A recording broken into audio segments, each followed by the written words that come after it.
ملکوتی غنا۔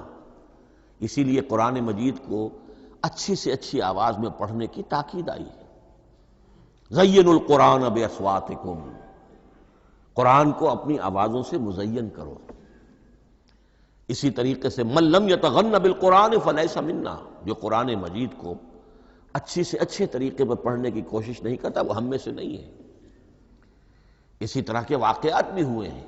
حضرت ابو موسیٰ اشعری رضی اللہ تعالی عنہ وہ بہت خوش الحان تھے، تو ایک روز حضور سفر رات کے وقت کہیں گشت پر تھے، جا رہے تھے ان کے مکان کے قریب سے، تو وہ اس وقت رات کی نماز میں قرآن پڑھ رہے تھے، تو حضور وہاں کافی دیر تک کھڑے ہو کر سنتے رہے۔ ظاہر بات ہے کہ اس وقت کے مکان کیا ہوتے تھے، ایک ایک حجرہ ہوتا تھا، یہ کوئی کئی کنال کی کوٹھیاں تو نہیں ہوتی تھی کہ کیا پتہ چلے ان کے اندر کیا ہو رہا ہے۔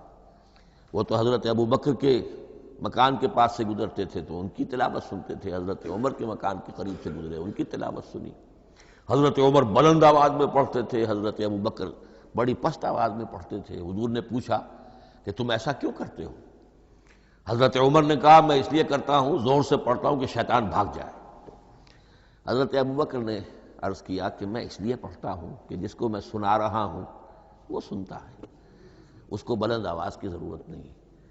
حضور نے کہا کہ ابو بکر تم ذرا اونچی کر لو آواز، اور عمر تم ذرا پست کر لو، ایوریج میں لے آؤ۔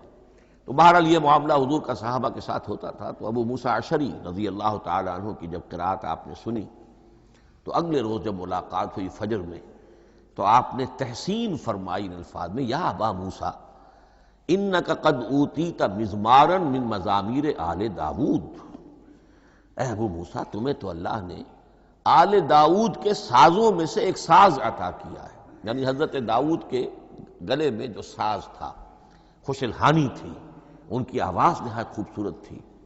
تو اسی طریقے سے اب وہاں کوئی مزمار سے مراد وہ نہیں ہے آلات موسیقی نہیں، گلے میں جو اللہ تعالیٰ نے رکھا ہے۔